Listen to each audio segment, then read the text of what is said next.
हरे कृष्णा। श्रीमद् भगवद गीता की इस श्रृंखला में आप सभी श्रोताओं का हार्दिक स्वागत है। आज हम श्रीमद् भगवद गीता के प्रथम अध्याय के 15वें श्लोक का वर्णन करेंगे। पंचजन्यम हरिकेशो देवदत्तम धनंजय पौंड्रम दधमो महाशंखम भीमकर्मा व्रकोदरः। अर्थ, भगवान कृष्ण ने अपना पंचजन्य शंख बजाया। अर्जुन ने देवदत्त शंख तथा अतिभोजी एवं अतिमानवीय कार्य करने वाले भीम ने पौड्र नामक भयंकर शंख बजाया।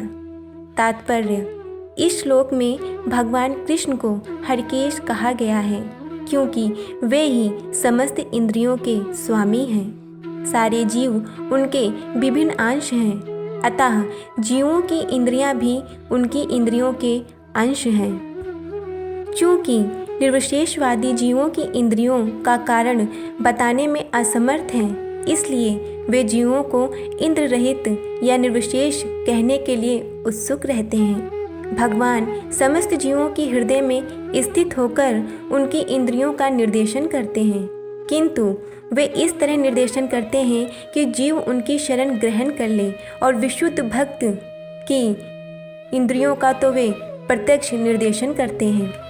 यहाँ कुरुक्षेत्र की युद्ध भूमि में भगवान कृष्ण अर्जुन की दिव्य इंद्रियों का निर्देशन करते हैं, इसलिए उनको हरिकेश कहा गया है। भगवान के विविध कार्यों के अनुसार उनके भिन्न भिन्न नाम हैं। उदाहरणार्थ, इनका एक नाम मधुसूदन है क्योंकि उन्होंने मधु नाम के असुर को मारा था। वे गौओं तथा इंद्रियों को आनंद देने के कारण गोविंद कहलाते हैं। वसुदेव के पुत्र होने के कारण इनका नाम वासुदेव है। देवकी को माता रूप में स्वीकार करने के कारण इनका नाम देवकी नंदन है।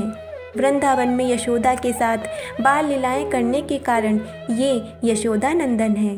अपने मित्र अर्जुन का सारथी बनने के कारण पार्थ सारथी हैं। इसी प्रकार उनका एक नाम हरिकेश है क्योंकि उन्होंने कुरुक्षेत्र के युद्ध स्थल में अर्जुन का निर्देशन किया।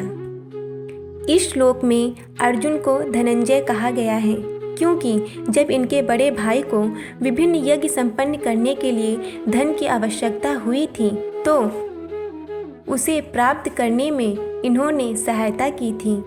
इसी प्रकार भीम व्रकोदर कहलाते हैं क्योंकि जैसे वे अधिक खाते हैं उसी प्रकार वे अतिमानवीय कार्य करने वाले हैं, जैसे हिडम्बासुर का वध। अतः पांडवों के पक्ष में श्री कृष्ण इत्यादि विभिन्न व्यक्तियों द्वारा विशेष प्रकार के शंखों का बजाया जाना युद्ध करने वाले सैनिकों के लिए अत्यंत प्रेरणाप्रद था। विपक्ष में ऐसा कुछ न था, न तो परम निदेशक भगवान कृष्ण थे, न ही भाग्य की देवी श्री थी। अतः युद्ध में उनकी पराजय पूर्व निश्चित थी। शंखों की ध्वनि मानो यही संदेश दे रही थी। इस प्रकार से श्रीमद् भगवद गीता के प्रथम अध्याय के 15वें श्लोक का वर्णन पूर्ण हुआ। आप अपनी दोस्त ज्योति को आज्ञा दीजिए। मिलते हैं अगली वीडियो में। हरे कृष्ण।